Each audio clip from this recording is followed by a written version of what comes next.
Halo, selamat malam. Waalaikumsalam malam Pak.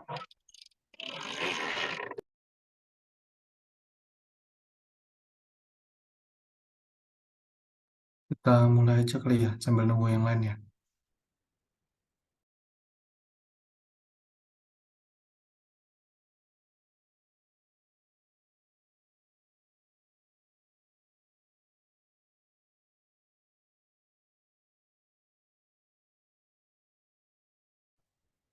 Pak, maaf Pak, Ya, UTS saya belum masuk ya Pak. Padahal udah saya emailkan sih. oh, UTS. Wendy Pak. Sebentar.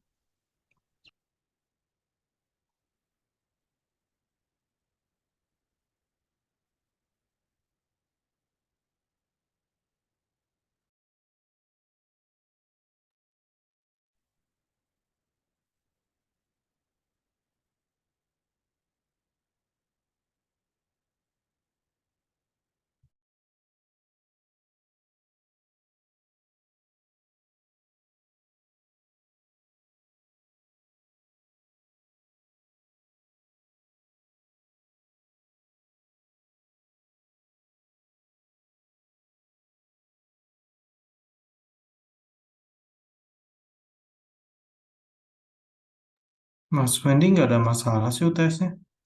Kalau saya cek. Oh iya, itu soalnya kemarin kata Gista ditanyain Bapak katanya. TS-nya belum masuk. Oh, iya yang ini, yang tugas. Oh tugas Mas, ya? iya, Mas Wendy kan, kita kan ada 3 tugas. Nah, Mas Wendy baru submit 1 gitu. Oh tuh, iya Pak. Nanti saya di ini Pak. Nah, kemarin kan pilihannya apa mau nilainya tetap kayak gitu atau mau ada perbaikan. Kemarin saya kasih apa perbaikannya. Nah, itu yang di Perbaikannya learning di kan di atas ada di, di mana ada Pak?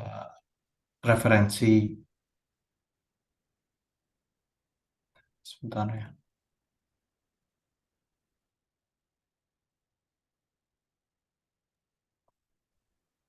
Nah, ini di sini kan ada referensi. Nah, tadinya yang mau perbaikan ya eh di book ini kan ada beberapa materi ya, ada beberapa poin lah gitu. Nah, bisa diambil salah satunya. Jadi nanti coba di-download terus nanti dirangkum gitu salah satu topiknya. Oke Cuma Pak. eh, sebenarnya batas terakhir pengumpulan ya tadi gitu, tadi Oh pagi. saya itu Pak, kemarin nggak bisa hadir ada keperluan. Oke, jadi mau gimana, mau diperbaiki atau gimana, Mas? Mau diperbaiki aja Pak. Boleh minta waktu lagi nggak? Hmm, oke deh, kalau gitu maksimal di hari Sabtu ya. Di hari Sabtu jam 12 malam. Satu sekarang ya Pak? Iya, hari Sabtu minggu ini. Oh, oke Pak. Dikirim Jadi ke. nanti kalau dibuka bisa, sebenarnya ada beberapa poin itu. Sebentar, saya bukain.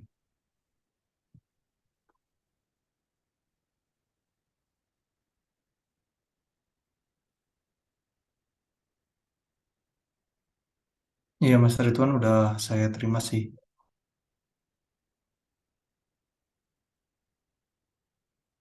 PDF-nya kelihatan nggak, Mas Wendy?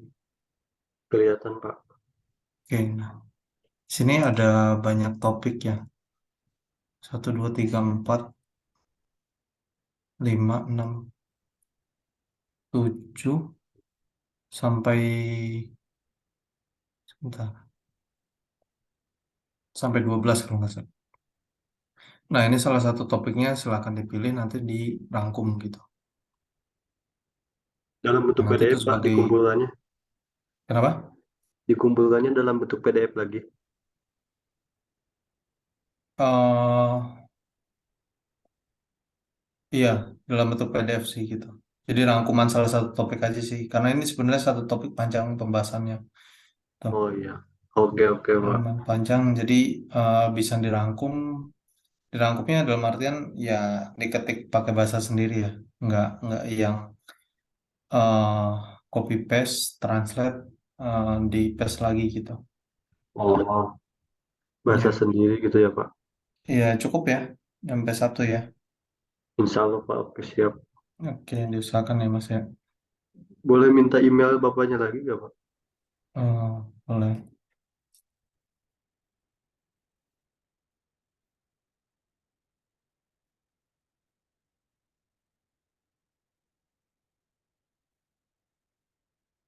Di chat ya.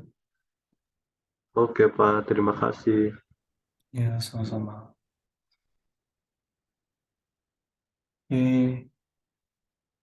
yang kemarin udah kirim email untuk perbaikan, makasih ya. Em, tapi saya belum sempat cek sih, nanti saya coba cek. Jadi pertemuan berikutnya kan udah nggak ada tugas lagi. Malam ini juga nggak ada tugas lagi. Jadi 2 minggu ke depan mulai presentasi untuk UAS. Jadi kalau bisa dipersiapkan kira-kira minggu besok dan 2 minggu ke depan, kira-kira siapa yang akan presentasi gitu. Kalau bisa ya minggu depan 3 kelompok, minggu depannya lagi 2 kelompok. Jadi bisa waktunya bisa dibagi-bagi. Oke, begitu.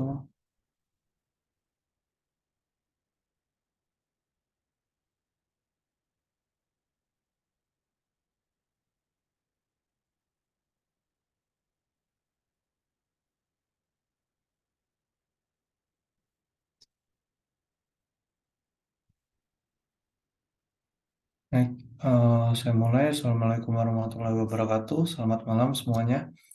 Selamat malam, Pak. Malam, Pak. Nah, baik, ini pertemuan yang ke-12 ya. Jadi kita akan bahas terkait application security. Nah, kemarin kita udah bahas beberapa elemen ya dari human security, kemudian network, physical. Nah, yang sekarang mau dibahas adalah dari sisi aplikasi.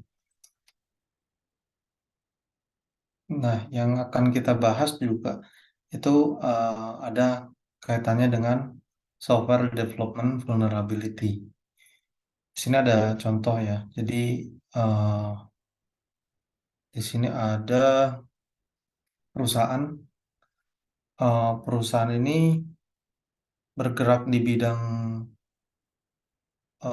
retail. Jadi memang perusahaan yang cukup besar gitu. Perusahaan ini perusahaan induk dan dia ini memiliki eh, beberapa anak perusahaan gitu. Nah, perusahaan ini cukup besar. Untuk anak perusahaannya sendiri ada TG Mac ya, kemudian ada Marshalls, Home Goods yang ada di AS, kemudian ada juga Winners dari Kanada. Nah, jadi memang perusahaan ini punya anak perusahaan yang cukup banyak dan perusahaan ini perusahaan holding yang lumayan besar gitu di beberapa negara. Di tahun 2007, sekitar 2005 sampai 2007, itu mereka terjadi kebocoran data sekitar 4,5 juta data. Nah, datanya data apa sih? Data-data transaksi dari 2003 sampai 2004 itu. Nah, jadi data-data transaksi salah satunya itu data dari kartu kredit. Dan sebenarnya kasus ini tuh kasus yang cukup besar ya pada tahun itu gitu. Karena ya data yang diambil aja udah lumayan besar dan dampaknya juga lumayan besar. Nah, permasalahannya adalah perusahaan TGX ini dia nggak mengatur kapan data konsumen itu harus dihapus gitu setelah ada konsumen yang daftar atau konsumen yang ngasih datanya ke perusahaan ini. Kemudian si sistem yang ada di TGX ini juga dia nggak mengatur siapa yang memiliki akses dan akses kemana. Nah, itu permasalahannya dia. Dan dia juga nggak tahu filenya ini terenkripsi atau enggak. Nah, karena kebocoran data ini, datanya mulai dijual ke orang-orang yang nggak memiliki hak gitu, kepada orang-orang yang nggak bertanggung jawab. Alhasil apa? Data itu digunakan untuk transaksi. Nah, data itu sebenarnya kan data kartu kredit. Nah, data kartu kredit itu kan dijual ke orang, dan orang itu pakai untuk transaksi. Nah, kisaran transaksinya per kartu kredit itu 1 juta dolar. Nah, itu yang cukup gede ya. Nah, makanya kenapa sih kok harus bahas dari sisi aplikasi security-nya juga? Kita nggak hanya bicara dari sisi network, yaitu karena bisa bisa jadi eh, celah keamanan itu dari sisi aplikasinya juga. Jadi bukan dari network maupun dari OS-nya, mungkin dari network dan OS sudah cukup baik, ternyata ada vulnerability yang terjadi di sisi aplikasinya. Nah, bayangkan kalau misalkan ada hacker yang masuk, yang attack dari sisi aplikasinya, masuk ke database-nya, ambil data, kemudian punya data 4, sekian juta gitu. Dan data itu data transaksi, kalau di Indonesia mungkin bisa dibilang data-data pribadi itu gitu. Diambil, dicuri, dan itu bisa dijadikan transaksi.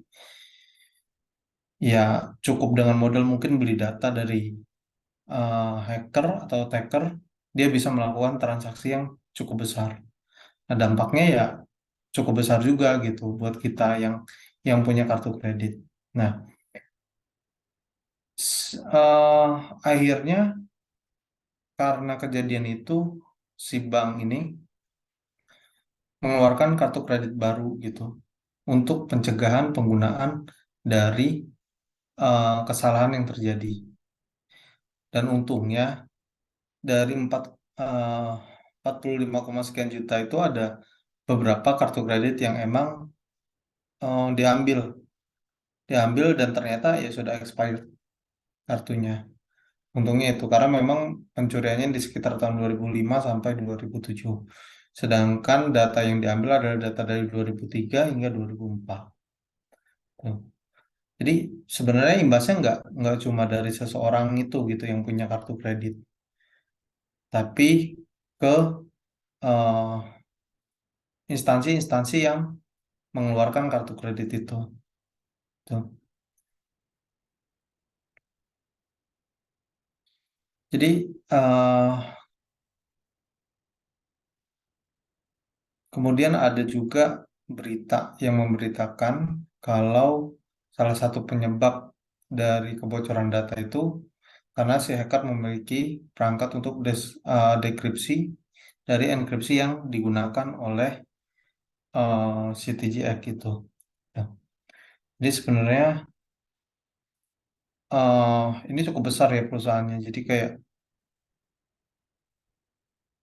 induknya TGX.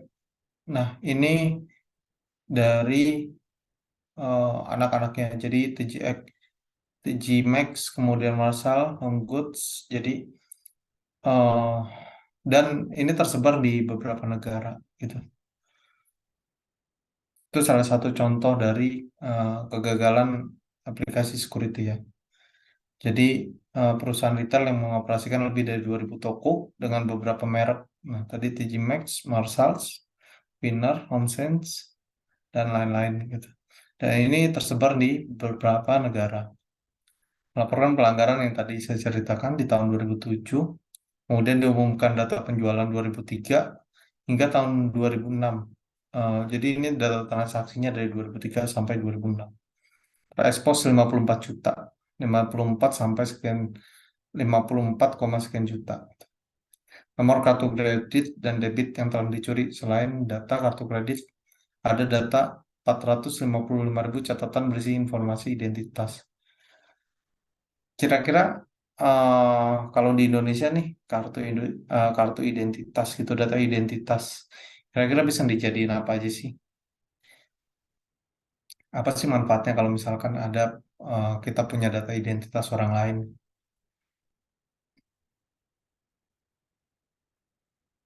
Banyak ya, banyak yang bisa digunakan atau banyak yang bisa dilakukan dengan kartu identitas.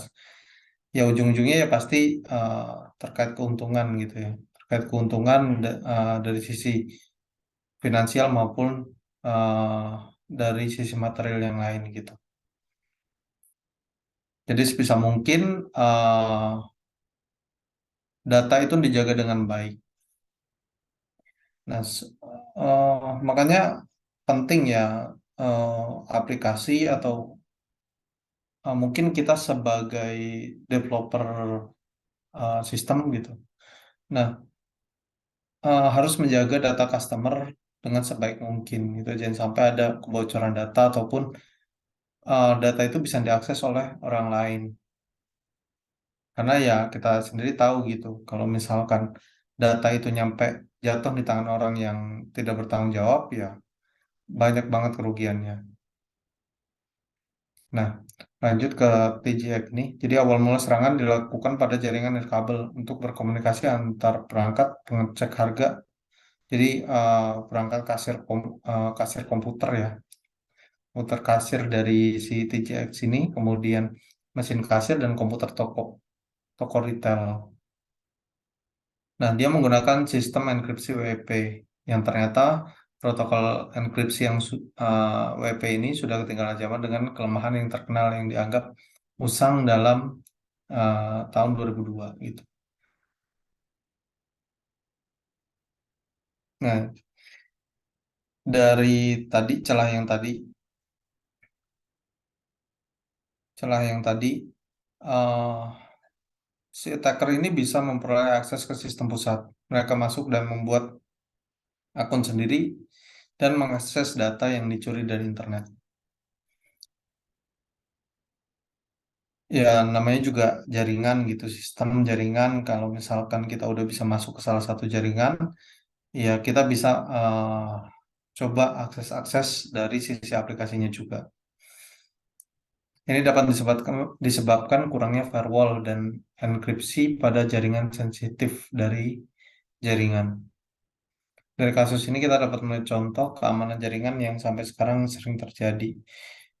Nah, jadi bisa terjadi kalau misalkan kita nggak melakukan pemisahan antara akses wireless yang digunakan oleh perusahaan atau kantor dengan akses tamu. Akses tamu yang biasanya digunakan oleh orang-orang pada umumnya. Nah, kadang kita bisa gabungin dan ternyata ada celah-celah yang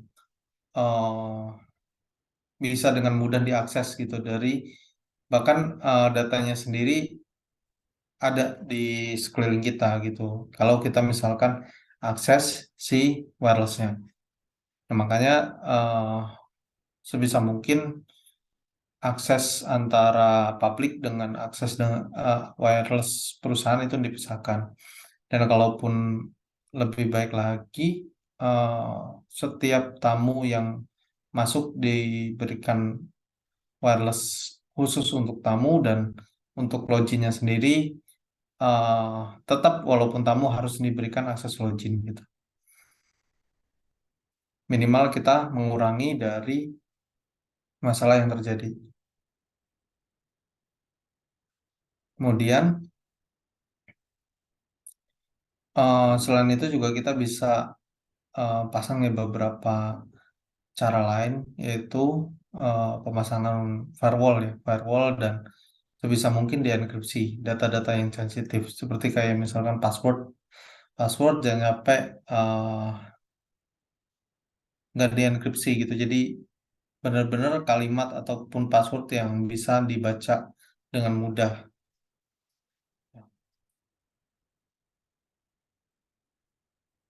Nah, ini vulnerability dari software development ya, buffer overflow, kemudian race condition, kemudian ada input validation attack, autentikasi, otorisasi, kriptografi. Nah, kita akan bahas coba satu-satu. Pertama, terkait buffer overflow. Nah, overflow ini sebenarnya terdiri dari dua kalimat ya, buffer dan overflow. Tempat buffer sendiri tempat penyimpanan, kemudian overflow adalah kelebihan aliran. Terjadi karena kita tidak memperhitungkan input data ke aplikasi kita. Jadi eh, antara penyimpanan dengan data yang diinputkan itu kita tidak perhitungkan dengan baik gitu. Sehingga terjadi overflow. Nah, sebagian besar programming mengharuskan menentukan jumlah data yang diharapkan dan menyisakan ruang untuk data. Jika tidak dibatasi, maka akan terjadi input data yang tidak sesuai dengan kapasitas. Contohnya apa sih? Ada yang bisa ngasih contoh nggak dari buffer overflow ini?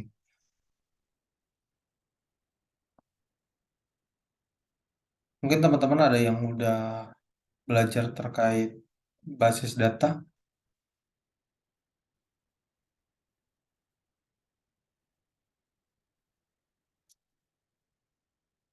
Udah belum ya basis data ya?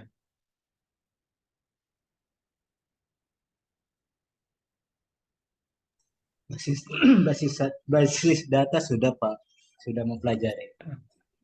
Oke, berarti tipe-tipe data juga seharusnya udah tahu dong ya. Udah tahu cuman lupa gitu ya. Ya, begitulah Pak. Oke, oke. Saya juga suka gitu kok kalau kuliah. Oke. Jadi di tipe data kan ada beberapa ya. Kita refreshment sedikit terkait materi basis data. Mungkin eh, di basis data kita pelajarin tentang tipe-tipe data. Nah, tipe data ini lumayan banyak ya. Ada integer, kemudian ada float. eh, Angka aja ada banyak. Integer, float, double. Kemudian yang string tuh ada varchar, kemudian ada char, ada karakter, kemudian ada yang long text. Nah, mereka itu masing-masing punya eh apa ya, limit masing-masing dari tipe datanya gitu. Jadi kalau misalkan kita bicara eh, basis data, berbicara data, itu mereka ada limitnya. Jadi kalau integer dari berapa sampai berapa, kemudian ada kalau float dari berapa sampai berapa, dan double biasanya lebih besar gitu. Sama seperti karakter string itu, kalau misalkan varchar kan biasanya hanya sampai 255 bit ya. Jadi totalnya hanya 255 karakter. Nah, kemudian long text lebih besar lagi gitu. Nah, terkadang kita nggak memperhitungkan nih data apa yang akan kita inputkan dan berapa kapasitasnya atau kira-kira tipe data apa sih yang yang but yang kita bisa masukkan gitu. Kadang gini, ada yang apa namanya? Dia hanya inputkan karakter maksimal 100 karakter, tapi ternyata dikasih tipe datanya yang lebih dari 100 karakter. Nah, itu kan berarti kan jadinya penyimpanannya berlebih. Kemudian ada juga yang mungkin kita butuh kalimat yang cukup panjang seperti alamat gitu, tapi dikasih datanya, tipe datanya itu tipe datanya karakter yang itu bisa hanya satu karakter. Nah, itu yang cukup masalah gitu. Jadi ketika kita nggak memperhitungkan input data dengan eh, tipe data yang kita gunakan.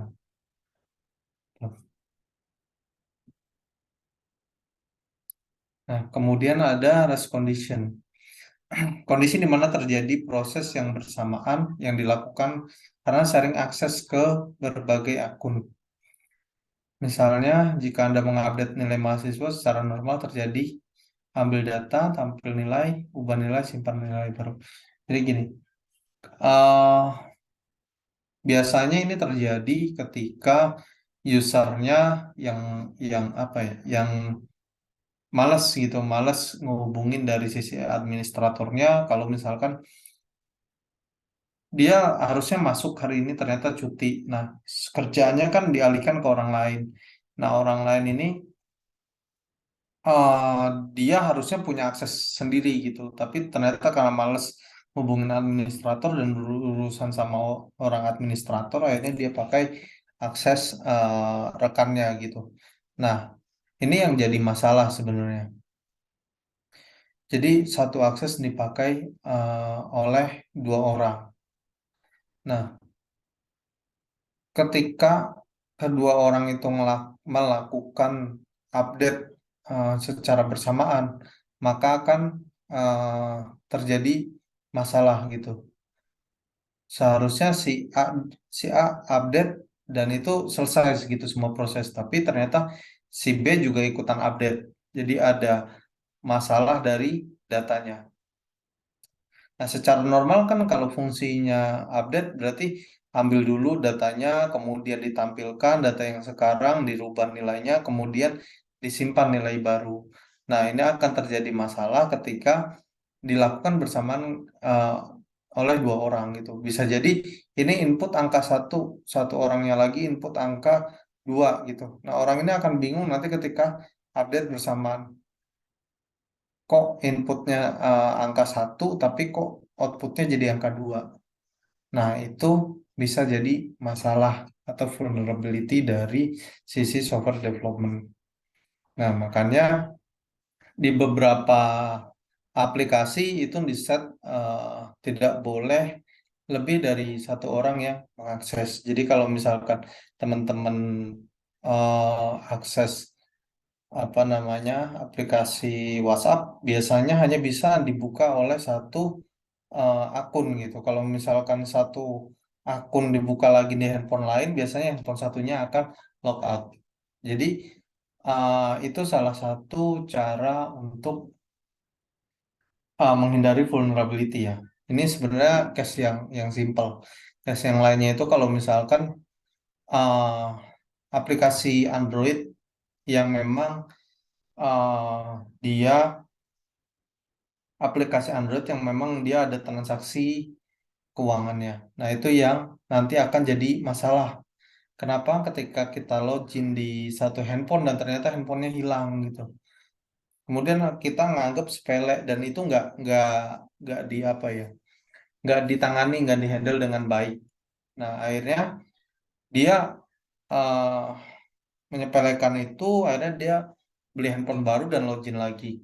Handphonenya ketemu sama orang, dia bingung kok saldonya berkurang, padahal dia hanya buka-buka fitur, mungkin cuma lihat profile atau edit profile, tapi kok saldonya berkurang gitu. Kenapa? Ya, ya tadi eh, kondisi ini yang bikin jadi vulnerability. Kondisi ini yang bikin eh, orang bisa ambil data gitu, orang bisa melakukan transaksi. Padahal kan seharusnya yang aktif di handphone yang baru aja. Dan seharusnya itu dihandle sehingga yang bisa aktif hanya satu perangkat. Nah, itu juga bisa jadi vulnerability. Nah, ini ya lanjutannya. Jadi, misal si A update nilai 80 sedangkan B nilai update 85, maka proses yang terjadi ambil nilai mahasiswa, ubah nilai 80, ubah nilai 85. Nah, kira-kira nih ya, kalau misalkan si A update angka 80 gitu. Kemudian bareng B 85. Nah, ini yang tadi saya bilang ya. Kalau misalkan mereka barengan gitu, si A akan heran kenapa dia yang inputnya 80 tapi kok yang tampil adalah 85. Ya karena ini proses yang bersamaan dalam satu waktu. Nah, itu yang eh, akan jadi celah keamanan juga gitu. Nah, maka nilai yang terakhir tersimpan gitu. Jadi karena dia dua proses dalam waktu yang sama, maka akan eh, tersimpan data yang terakhir gitu. Kondisi ini dikatakan masing-masing user berlomba-lomba mengakses resource yang sama dan mengakibatkan misdata. Kejadian hal seperti ini sulit untuk dideteksi sekalipun menggunakan log. Ya, kalau kita mau pakai log juga ya sama-sama percuma gitu, kalau apalagi kalau akunnya di-share tuh. Bentar ya.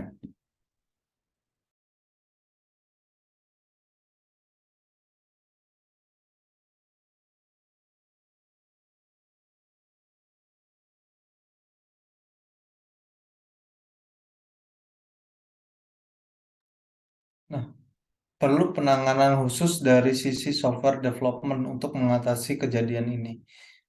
Ya, jadi sama ya, sama kayak yang tadi, contohnya WhatsApp. WhatsApp itu ya itu salah satu cara untuk menangani masalah race condition ini gitu. Jadi eh, jadi perlu ada penanganan bagaimana dia mendeteksi hanya bisa digunakan di satu perangkat.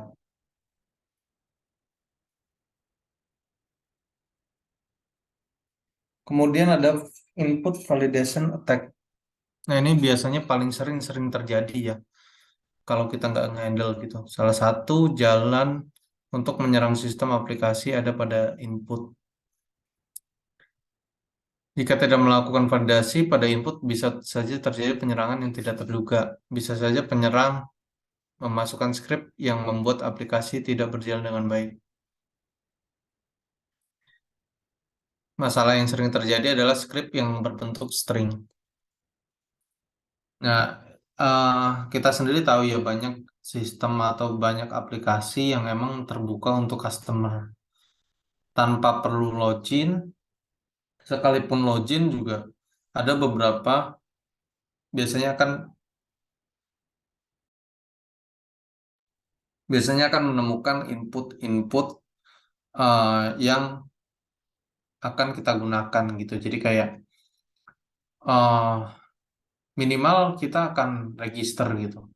Dan register itu pasti akan menemukan input ya. Dan input itu ya kita harus isi data diri dan lain-lain. Dan bahkan kita bisa input string. eh Input sendiri sebenarnya bisa jadi vulnerability. Kenapa kok bisa dibilang vulnerability? Karena sebenarnya di input itu nggak ada pencegahan kecuali kita bikin pencegahannya secara real time.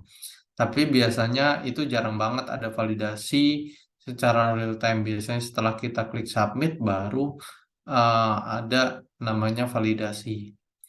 Nah, yang masalah adalah input ini kan kita bisa input string ya. Nah, script sendiri sebenarnya inputannya itu string.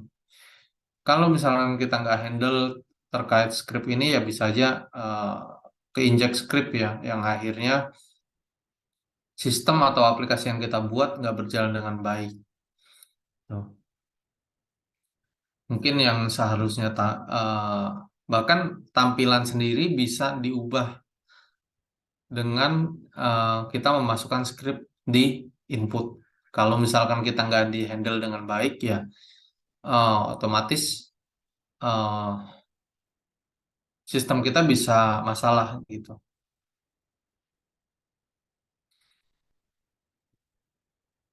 Nah, ini ada salah satu contoh ya. Salah satu contoh ini kasusnya di perusahaan sih, perusahaan saya. Jadi memang nggak kehandle waktu itu. eh ini dari WhatsApp. WhatsApp ini kita kerjasama sama pihak ketiga gitu. Kita kerjasama sama pihak ketiga, kemudian setiap ada WhatsApp masuk itu data webhooknya yang dikirim ke kita gitu. Nah, ternyata si customer ini kirim WhatsApp, ketik WhatsApp, tapi isinya skrip dari frame-nya YouTube gitu. eh dan ternyata skripnya itu dipotong sama dia. Itu. Jadi ketika di input kita juga nggak ada handle apapun gitu karena kita percaya data itu dari vendor dan kita nggak handle sama sekali terkait script. Akhirnya ya seperti ini gitu. Sebenarnya kelihatannya nggak ada masalah, tapi sebenarnya seharusnya setelah video ini ada teks banyak gitu, teks-teks dari si customernya. Tapi ternyata nggak tampil gitu dan justru malah hanya muncul N seperti ini. Kenapa kok ini bisa terjadi ya? Itu karena kita nggak validasi inputnya. Tuh. Nah, terus jadi skripnya hanya kebaca setengah dan videonya tampil, teksnya juga kepotong. Nah, ini skrip yang sederhana gitu, frame-nya dari YouTube. Coba bayangkan kalau misalkan ternyata skrip yang dikirim adalah skrip untuk merubah tampilan atau manipulasi ya, manipulasi tampilan dari si webnya. Ya, bisa jadi ketika kita buka chat, ternyata tampilannya ya bukan tampilan chat lagi gitu, tapi manipulasi dari skrip yang diinput. Nah, inilah contoh eh dari input validation attack. Sebenarnya bukan attack sih, ini memang kesalahan dari si customernya yang mungkin dia mau kirim video tapi ya dia ngapus setengah skripnya gitu. Jadi kita ngebacanya error di sisi tampilannya. Nah, kita juga ada salah karena kita nggak validasi. Karena kita ngerasa oh ini dari vendor gitu. Ini dari customer yang udah difilter dari vendor. Jadi intinya ini inputan dari user. Nah, kita ngerasa aman kalau user ini nggak akan ngelakuin macam-macam. Padahal ya vulnerability paling bahaya itu ya ada di sisi user gitu.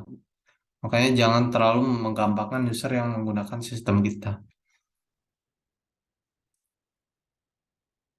Nah, selanjutnya ada autentikasi attack. Saat ingin melakukan development pada proses autentikasi, perlu diperhatikan untuk menggunakan mekanisme autentikasi yang kuat. Hal ini bisa dilakukan dengan beberapa cara, memaksa user untuk menggunakan komunikasi yang kuat. Kemudian menghindari autentikasi dari sisi klien.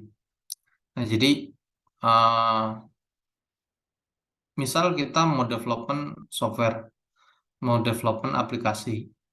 Nah, kalau kita cuma menyediakan, maksudnya uh, kita hanya memberikan mekanisme autentikasi hanya username dan password gitu, tanpa menambahkan mungkin two factor.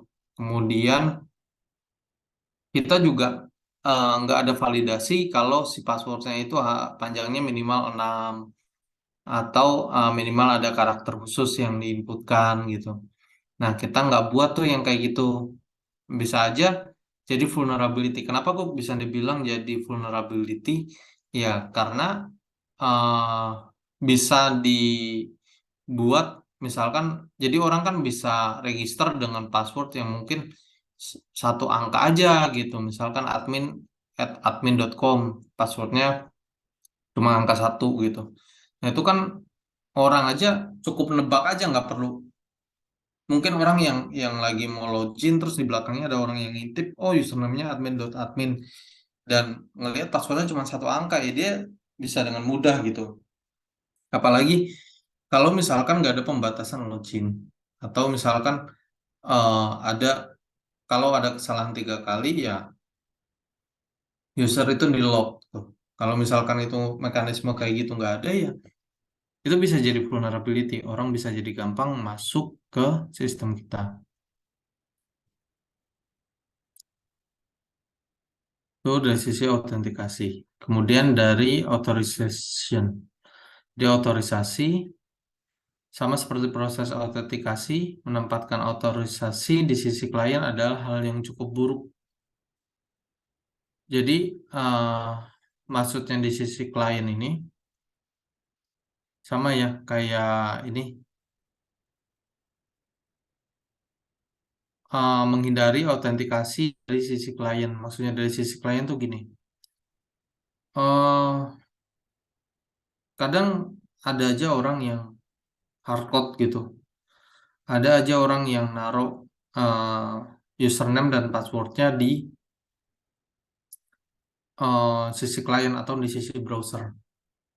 Dengan cara dia masukin ke script username dan passwordnya. Tuh. Nah, sebisa mungkin hindari hal-hal kayak gitu. Jangan sampai username dan password disimpan di sisi klien atau di browsernya. Nah, Kalau misalkan orangnya paham ya pasti dia akan inspect gitu. Dan inspect akhirnya ketemu juga username dan passwordnya. Sama seperti otorisasi, jangan pernah mendapatkan otorisasi di sisi klien. Ya kita nggak ada yang tahu ya, eh, klien atau si user kita itu apakah orang awam terkait teknologi atau dia sebagai orang yang emang paham terkait teknologi. Jadi jangan sekali-kali menempatkan otorisasi atau autentikasi di sisi klien. Kalau misalkan si usernya nggak paham terkait teknologi aman, tapi kalau misalkan usernya paham terkait teknologi, ya kita yang kewalahan nantinya gitu. Sekalipun terpaksa melakukan otorisasi sisi klien mungkin memerlukan enkripsi terkait akses yang diberikan. Nah, jadi kalau memang harus terpaksa banget melakukan otorisasi di sisi klien, ya datanya dienkripsi gitu. Kemudian menerapkan konsep less privilege balik lagi ya. Jadi privilege yang dibutuhkan aja yang dikasih. Tuh, dapat mencegah serangan akibat authorization attack. Ini bisa aja terjadi kalau misalkan kita taruh otorisasi atau autentikasi di sisi klien. Kemudian cryptography attack. Nah, eh, kalau bicara kriptografi itu kita bicara enkripsi ya. Tapi bicara enkripsi ada ada aja orang yang males gitu, ada aja orang yang eh, nggak mau ribet terkait enkripsi, terkait kriptografi, dan akhirnya dia sendiri melakukan enkripsi dengan mekanisme-mekanisme yang mudah ditebak gitu. Nah, yang bahayanya lagi kalau eh, ada orang yang mempelajari dari mekanisme kriptografi yang kita buat. Nah, itu ya cukup cukup bahaya juga gitu ya. Nah, makanya di sini dibilang salah satu kegagalan dalam sisi kriptografi adalah tidak ingin melakukan pengembangan mekanisme kriptografi. Nah, kenapa kok perlu pengembangan mekanisme kriptografi? Kalau kita misalkan kita di sekarang ini kita pakai yang kriptografi yang dulu gitu, ya pasti mudah ditebak gitu. Karena karena apa? Karena perkembangan zamannya. Jadi perlu pengembangan mekanisme kriptografi. Nah, kalau kita nggak mau mengikuti pengembangan mekanisme kriptografi ya pasti efeknya ada kegagalan dari sisi kriptografinya. Kalau misalkan kayak kita pakai kriptografi yang zaman dulu ya, kriptografi yang eh, misalnya kita pakai mekanisme ROT 13 gitu. Mungkin sekarang orang cukup ngelihat susunan kalimatnya gitu. Orang akan paham apa arti dari enkripsi itu dan dia juga pasti akan tahu gitu. Dia menggunakan metode apa untuk enkripsinya. Karena ya perkembangan dari mekanisme itu sendiri gitu. Jadi kita perlu mengikuti perkembangan mekanisme dari kriptografi. Mekanisme kriptografi saat ini AES atau RSA telah dikembangkan dan diuji ribuan orang. Semakin hari semakin banyak orang yang melakukan percobaan serangan terhadap mekanisme kriptografi. Perlu pengembangan. Yaitu ya selain kenapa kok ada pengembangan ya karena banyak orang yang mencoba untuk uh, pengujian pengujian terhadap kriptografi itu. Nah, sebenarnya kan udah banyak nih uh, terkait apa namanya kriptografi ya, mekanisme kriptografi. Tapi kadang kurang, bukan kurang percaya ya. Jadi mereka menambahkan beberapa metode untuk pertukaran data. Mungkin kalau teman-teman pernah integrasi dengan pihak ketiga, seperti mungkin payment gateway gitu. Nah, mereka itu selain buat eh,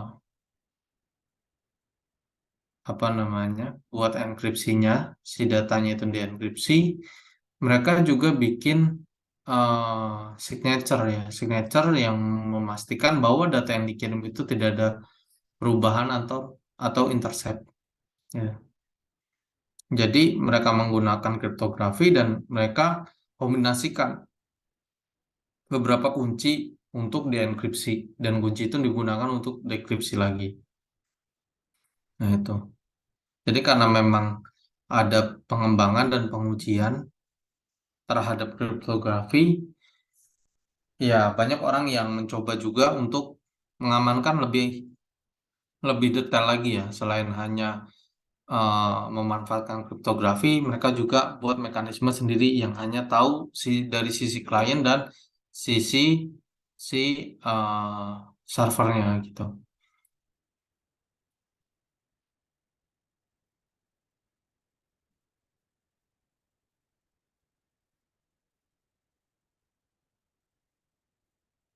Oke, kita lanjut. Sampai sini ada yang mau ditanyakan?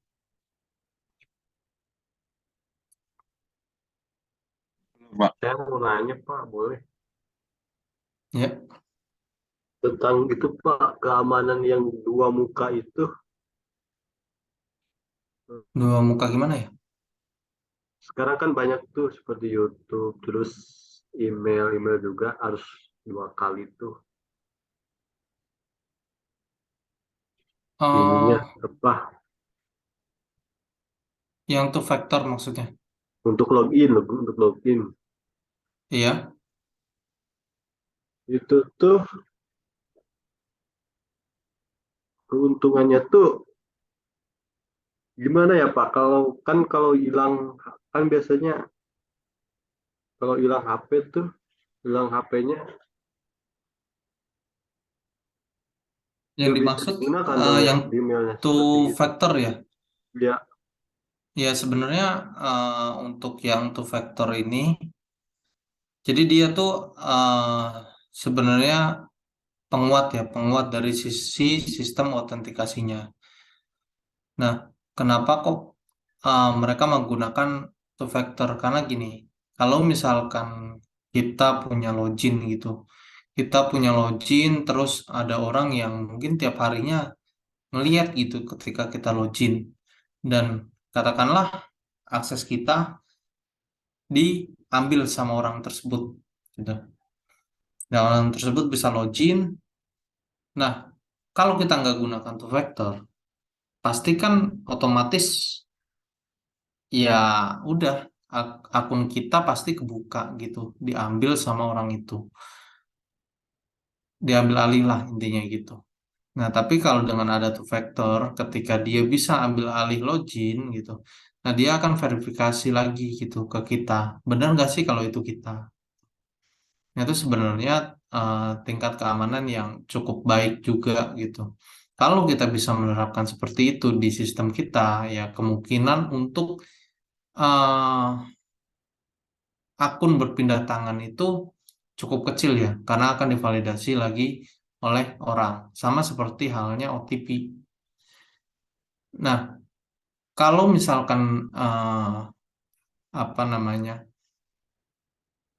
bicara kayak OTP gitu ya, OTP itu sama tuh faktor juga. Jadi ketika ada transaksi ataupun ada login, dia akan mengirimkan OTP. OTP itu harus diisi sebagai faktor kedua eh, yang menandakan bahwa itu adalah dia gitu. Nah, itu cara supaya eh, keamanannya lebih baik lagi. Meskipun datanya sudah akunnya sudah diambil oleh orang lain atau sudah diketahui oleh orang lain. Nah, cuma memang kalau misalkan perangkatnya hilang gitu, nah itu akan jadi masalah juga. Tapi biasanya kayak perusahaan-perusahaan besar, mereka ngasih eh, ngasih cara lain gitu selain two factor ke eh, perangkatnya.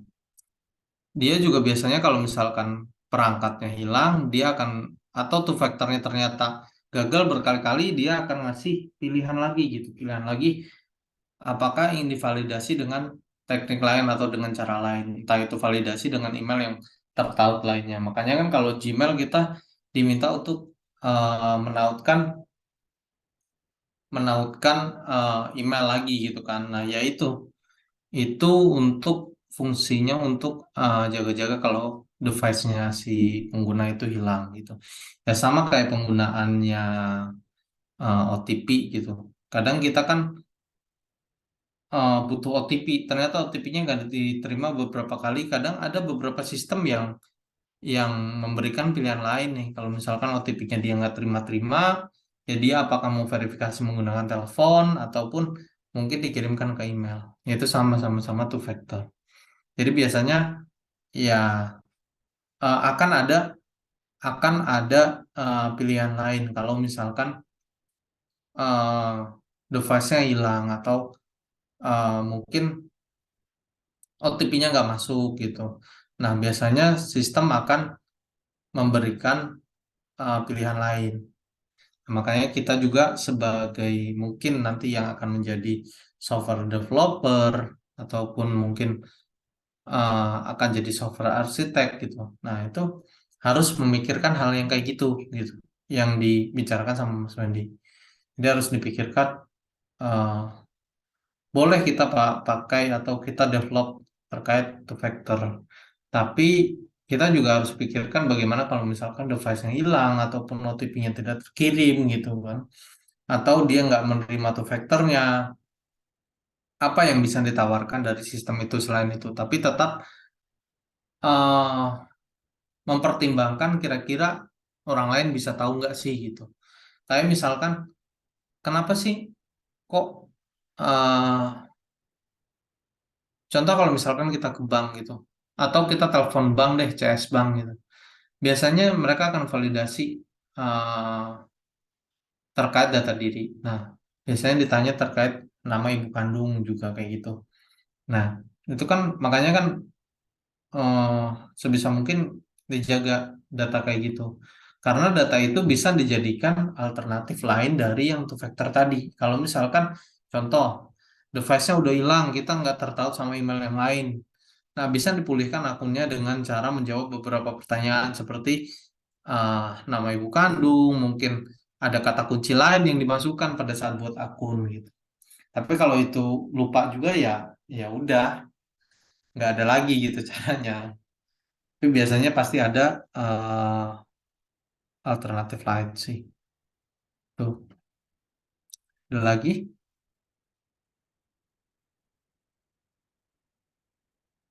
Oke, kalau nggak ada kita lanjut ya. Bahasanya terkait web security. Nah, kalau kita bicara web security sebenarnya ini udah banyak dijelasin ya di apa namanya pertemuan kedua kalau nggak salah. Jadi ada cross-site scripting, cross-site request forgery, kemudian ada click checking juga gitu. Ada client side attack juga gitu.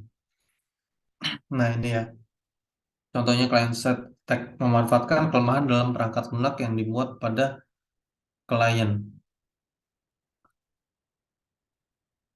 Atau serangan yang menggunakan rekayasa sosial untuk mengelabui eh, seseorang ya agar mengikuti serangan tersebut. Ya, ini jadi dari sisi kliennya, bisa dari sisi usernya, kemudian bisa juga dari hostnya si klien gitu. Contohnya adalah konten spoofing, mengelabui pengguna agar percaya bahwa konten tertentu yang muncul di situs web adalah sah dan bukan dari sumber eksternal. Itu contohnya. Jadi mungkin ada beberapa konten yang mirip banget dengan aslinya. Fungsinya apa? Ya buat mau ngelabui dari sisi usernya supaya percaya bahwa konten tersebut adalah asli gitu dari webnya dan bukan dari sumber eksternal, sehingga user tersebut nyaman untuk melakukan transaksi ataupun input data di konten tersebut gitu. Nah, kemudian ada cross-site scripting, memungkinkan penyerang untuk mengeksekusi script di browser web korban. Serangan ini juga digunakan untuk mencegah sesi pengguna merusak situs web, menyisipkan konten. Ini ya sama seperti script inject ya, inject script itu ya. Jadi kita bisa inject beberapa script ke inputan si user gitu. Dan akhirnya ya tampilan mungkin dari tampilan dari webnya juga bermasalah gitu. Kemudian melakukan serangan phishing dan mengambil alih browser pengguna dengan menggunakan script malware.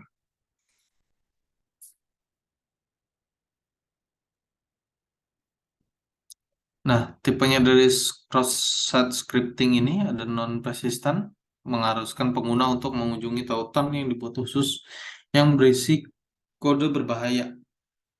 Saat pengguna mengakses tautan, kode yang disematkan di URL dijalankan dalam browser web. Jadi di-inject script melalui URL yang dikirimkan. Akhirnya apa sih, attacker bisa menggunakan dari browser webnya.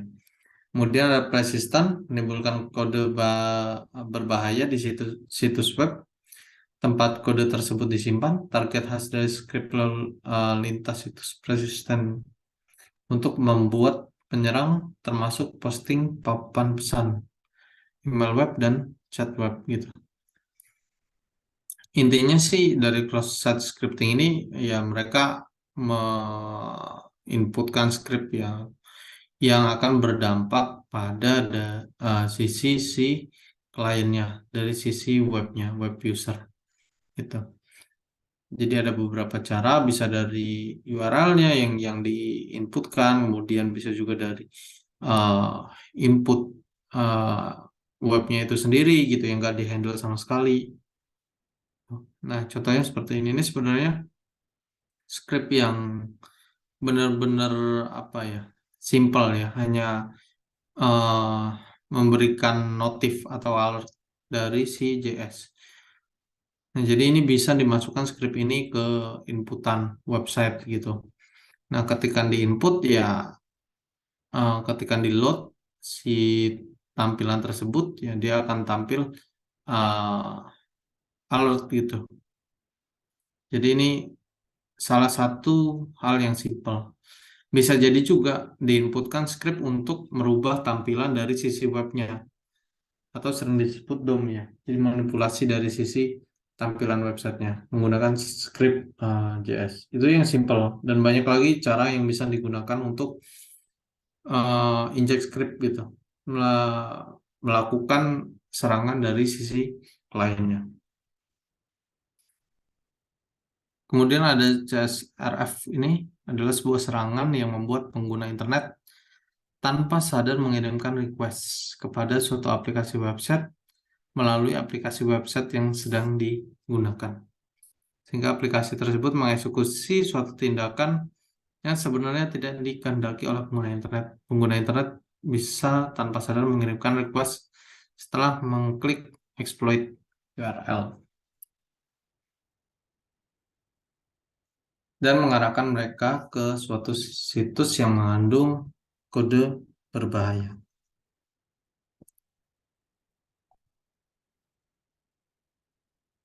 Nah, ini cara kerjanya. Jadi, seorang pengguna internet dan server akan mengkonfirmasi session ID dari suatu halaman website, kemudian penyerang akan melakukan phishing alias mengirimkan pesan yang dapat meyakinkan pengguna internet untuk mengklik exploit. Sebenarnya cara mencegahnya ya kita harus benar-benar waspada ya, hati-hati terhadap link-link yang diberikan oleh orang yang mungkin mencurigakan gitu.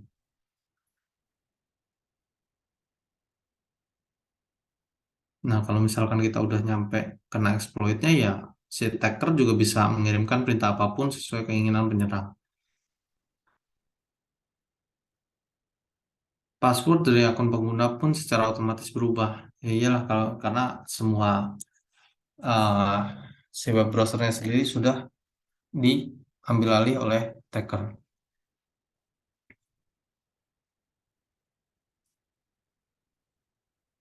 Nah, ada beberapa ketentuan agar CSRF ini tetap berjalan dengan baik. Aplikasi harus menggunakan session cookies. Rata-rata website pasti menggunakan ini ya, session dan cookies gitu.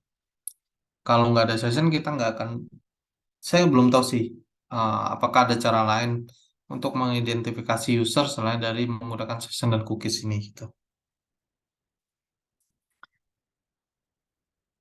Kira-kira ada yang beda, ada yang tahu nggak bedanya session sama cookies?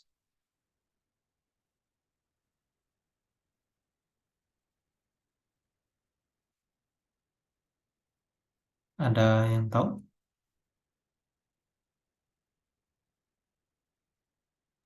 Nggak tahu Pak. Oke. Sebenarnya perbedaan yang sederhananya itu kalau session dia berjalannya di sisi server ya, sedangkan kalau cookies berjalan dari sisi browser. Eh, Makanya kadang kita bisa simpen eh, data login kita di cookies. Tuh. Kalau kita clear semuanya ya cookiesnya juga hilang dari sisi browser. Jadi yang paling simpelnya ya hampir sama, tapi session berjalan di sisi server dan cookies berjalan dari sisi kliennya. Nah, CSRF ini juga bisa berhasil kalau si targetnya sendiri masih aktif di website. Kalau nggak aktif ya exploitnya juga nggak jalan. Tuh. Penyala harus menemukan nilai parameter HTTP yang tepat agar tidak ditolak oleh aplikasi website yang dijadikan target. Kemudian ada click checking juga, merupakan sebuah teknik yang digunakan untuk menipu pengguna agar menekan tombol dengan tujuan berbeda dari apa yang pengguna lihat.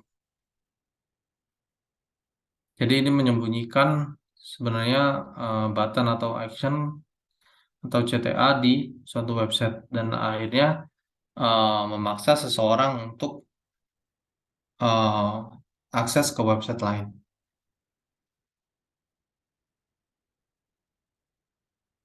Mirip dengan CSRF, clickjacking dapat dilakukan ketika user sedang terautentikasi ke web target.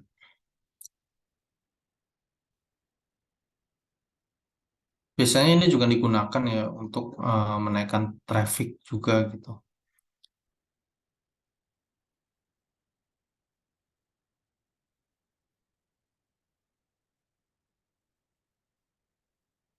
Oke. Kemudian ada tadi dari sisi klien, kemudian sekarang dari server side attack, lack of input validation, improper permission, dan extraneous file. Kita bahas ya, lack of input validation. Balik lagi ini terkait validasi input.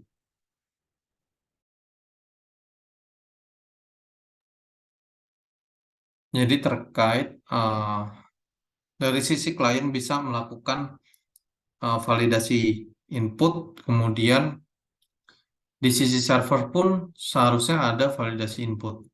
Nah, kurangnya validasi input yang tepat adalah masalah besar ketika kita melihat platform web. SQL injection memberikan kita contoh kuat tentang apa yang mungkin terjadi jika kita tidak memvalidasi input aplikasi web. Nah, kalau kita bicara misalkan ya eh, beberapa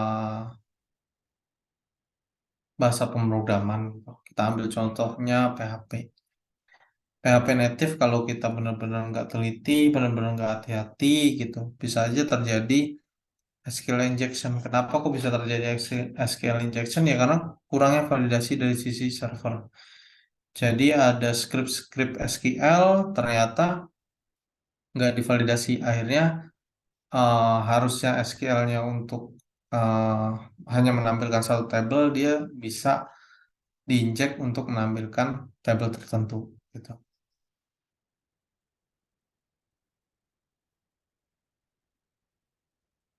Nah, ini poin ketiga, dalam suatu kasus database yang terhubung ke aplikasi web, memasukkan data yang dibuat khusus ke formulir yang berinteraksi dengannya terkadang dapat menghasilkan hal yang tidak diantisipasi oleh pengembangan web. Kadang kita developer web itu fokus terhadap fungsi ya, dan lupa terkait validasi-validasi yang mungkin kita anggap remeh. Dan ternyata itu malah dampaknya besar. Nggak kita validasi SQL, terjadi injection gitu. Ada untungnya, eh, sekarang udah mulai banyak framework itu biasanya udah menangani terkait validasi input. Tidak sepenuhnya aman, tapi mengurangi lah terkait validasi-validasi ini gitu. Dan kita udah dipermudah dengan framework. Makanya kalau misalkan kita menggunakan framework ya sebisa mungkin gunakan best practice-nya dari si framework tersebut gitu. Nah, validasi dapat dilakukan dengan cara memvalidasi beberapa karakter tertentu gitu. Ada tanda petik, titik, eh, koma kayak gitu itu harus diperhatikan. Improper permission, jadi izin yang tidak tepat atau tidak memadai dapat menjadikan masalah dalam internet, maksudnya dengan aplikasi web. Seringkali ada file directory yang sensitif. Contohnya file konfigurasi sebagai contoh. eh jadi seharusnya gini ya, kalau misalkan akses website itu kan biasanya ada beberapa file dan file itu ada di beberapa folder. Best practice-nya, kalau misalkan kita masuk ke suatu folder dalam website, itu biasanya akses index.php atau index.html gitu. Kalau misalkan itu nggak ada, biasanya dia bisa indeks semua filenya. Nah, hal kayak gitu harus diperhatikan dengan baik. Jangan sampai ketika orang masuk ke folder, mereka bisa lihat isi foldernya gitu. Yang bahaya lagi kalau orang bisa masuk file folder yang ternyata isinya konfigurasi semua. Tuh, jadi itu inti dari improper permission.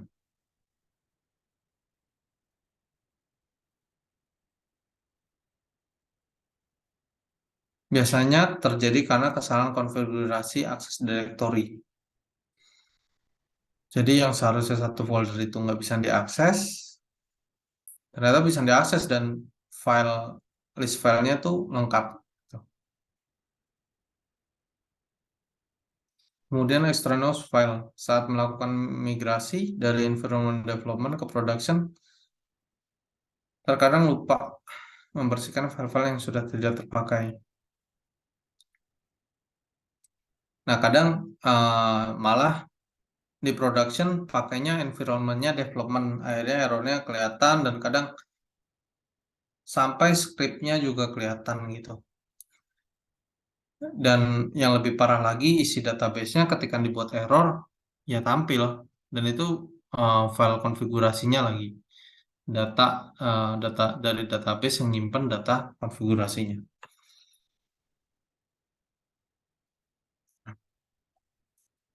Selanjutnya kita bahas sedikit terkait database security. Sebagian besar situs web aplikasi yang digunakan saat ini menggunakan database. Ya, udah pasti ya. Biasanya hanya landing page saja yang nggak pakai database. Kalau dia punya beberapa fitur yang mungkin dia harus menyimpan data dan data itu bisa diakses, ya pastinya menggunakan database. Tuh. Kira-kira ada nggak sih website yang fiturnya lengkap tapi nggak pakai database gitu? Kayaknya nggak ada ya. Kalaupun dia misalkan pakai datanya dari pihak ketiga, ya pasti pihak ketiga juga pakai database. Nah, karena semua kadang eh, menggunakan database gitu ya, semua sistem menggunakan database, kita harus memikirkan bagaimana cara melindungi database tersebut gitu. Harus mengatasi dan melindungi beberapa hal. Kalau misalkan kita bicara database security, yaitu data dalam database, kemudian sistem manajemen basis datanya, DBMS, kemudian aplikasi terkait apapun, server data fisik, atau server database virtual, komputasi dan infrastruktur jaringan yang digunakan untuk mengakses database. Kenapa kok penting gitu? Karena ini berkaitan dengan kekayaan intelektual bisnis Anda. Kenapa kok bisa dibilang terkait kekayaan intelektual? Semua data yang ada di bisnis, semua data yang ada di perusahaan gitu, itu disimpannya di database. Nah, kalau nyampe database bocor, semua data termasuk dari mana suppliernya, dari mana customernya, itu akan ketahuan. Dan kalau yang tahu adalah kompetitornya, ya mungkin bisa terjadi persaingan yang tidak sehat sih. Tuh. Dampaknya apa? Dampak terhadap reputasi perusahaan. Karena ya semua data mungkin ada perusahaan-perusahaan yang nggak bersih gitu. Dan data itu menunjukkan ketidakbersihan perusahaan itu. Kalau nyampe ternyata data itu kebongkar ya pasti reputasinya perusahaan itu orang-orang akan tahu dan akhirnya eh, reputasinya akan turun ya. Kendala bisnis sampai masalah terselesaikan. Cost untuk perbaikan. Kalau misalkan ada crash di database ataupun ada kebocoran data, kayak tadi di awal ada kebocoran data eh, kartu kredit dan debit, pasti akan mengeluarkan cost untuk perbaikan. Kemudian dari sisi vendor third party-nya juga pasti mereka akan sibuk untuk pencegahan dan kita harus bayar kerugian itu. Pasti ada cost yang keluar. Nah,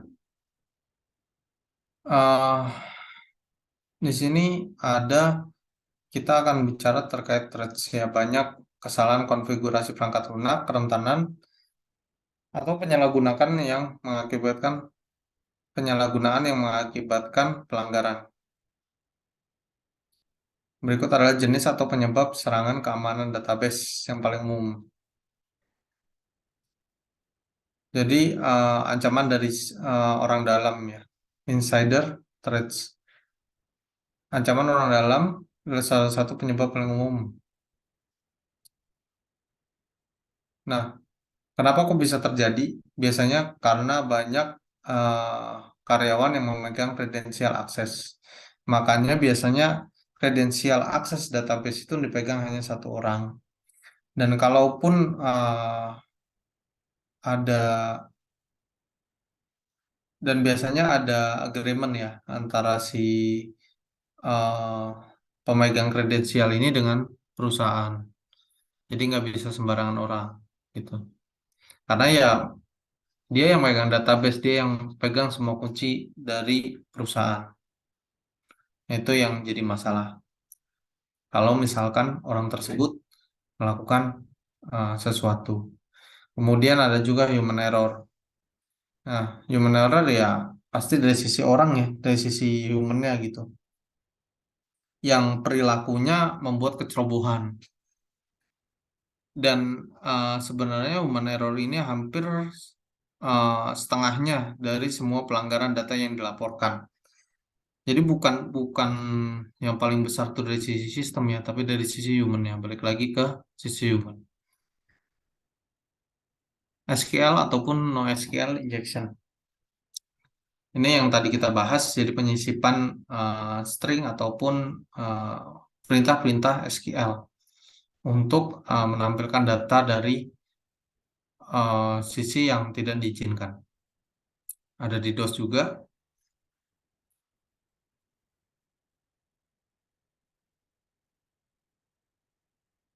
Kalau di DOS ini sebenarnya dia membanjiri dari apa namanya traffic ke si database. Jadi bisa jadi server ataupun database ini tidak bisa diakses lagi alias crash gitu. Nah, itu yang harus kita jaga juga. Itu bukan dari sisi humannya juga, bukan dari sisi SQL, ada aja serangan dari uh, pihak eksternal ya, seperti di DOS ini. Nah, terus kita bicara terkait best practice-nya. Nah, dari physical security, baik server database, Anda berada di lokasi atau pusat data cloud. Server harus ditempatkan dalam lingkungan yang aman dan terkendali. Nah, biasanya kalau ada orang yang masih pakai on-premise, termasuk database-nya gitu.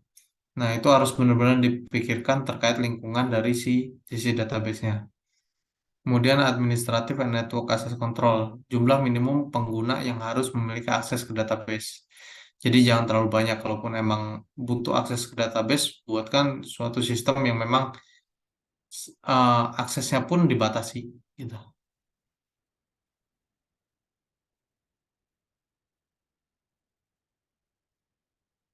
Sama, kemudian enkripsi ya. Semua data termasuk data database dan data kredensial harus dilindungi dengan enkripsi. Kemudian backup security. Dari setelah kita melakukan hal-hal sebelumnya, kita juga perlu memikirkan backup ya. Ya kita udah jaga semuanya. Kalau ternyata memang masalah, setidaknya kita punya backup. Backup copies or image database must be subject to the same. Tuh. Jadi untuk menjaga atau mengkontrol database itu sendiri. Kalau misalkan semua yang udah kita lakukan ternyata tetap masalah, ya kita masih punya backup. Nah, ini ada tools yang bisa bantu kita juga gitu. Jadi kayak ada Nikto, kemudian Suite, ada Wireshark. Sebenarnya tools-tools ini scanning juga. Jadi untuk tahu nih vulnerability apa sih yang ada di sistem kita. Sama seperti Nessus kemarin itu juga bisa digunakan untuk scanning dari sisi aplikasi. Sehingga kita tahu vulnerability apa yang ada di sistem. Nah, ini ya contohnya dari penggunaan Nikto gitu. Jadi dia bisa tahu target IP-nya, hostname-nya, kemudian servernya yang digunakan apa gitu. Nah, dia juga bisa deteksi dari vulnerability-nya. Di sini dibilang anti-jacking either is not present. Jadi belum ada untuk anti-click checking. Itu terkait materi kita malam hari ini. Ada yang mau di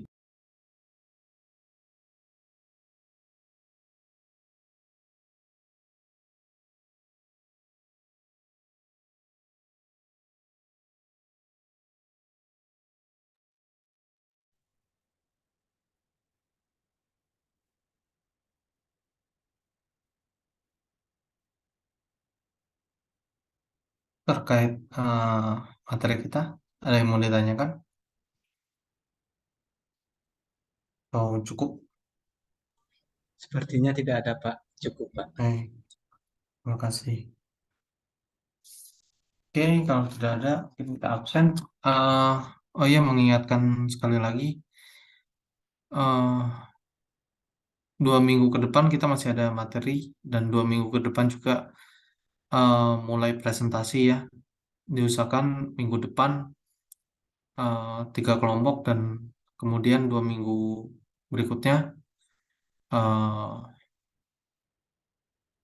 2 kelompok ya. Jadi minggu depan 3, 1 minggu ke depannya lagi 2. Jadi buat biar bisa bagi-bagi waktunya juga. Nah, nanti presentasi itu sebagai nilai UAS teman-teman. Jadi tolong dipersiapkan, jangan sampai minggu depan saling tunggu ya. Jadi akhirnya numpuk di minggu terakhir. Ini tuh sekedar mengingatkan aja. Ini kita absen. Abdullah, Abdullah, Abdullah Jaifi,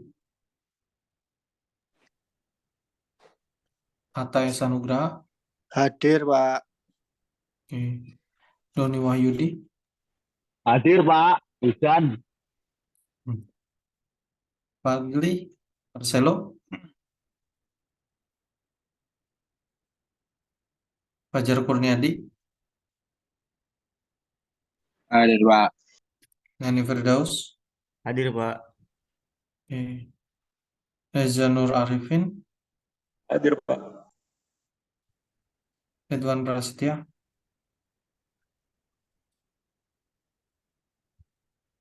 Mas Ridwan ada ya? Ada tadi, Pak. Rifki Setiawan, Hadir, Pak. Rifki Alwi Fauzan,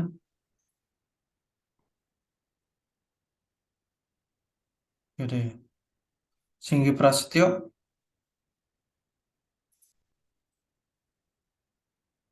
Singgi, ada ya. Adinda, nggak ada. Ahmad Ulinuha,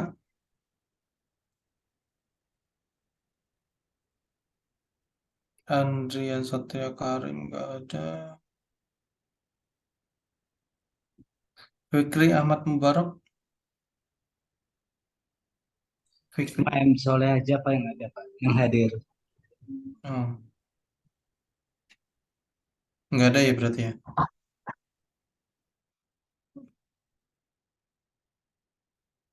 Oh, cuman Pak Soleh doang yang hadir. Iya betul Pak. Kemana yang lain Pak? Mungkin pada sibuk masing-masing Pak. Oke. Gista, Gista tadi bilangnya sih sakit coba. oke. Wendy hadir. Hadir, Pak. Oke, kalau nggak ada lagi yang mau ditanyakan, terima kasih atas waktunya malam ini. Saya akhiri.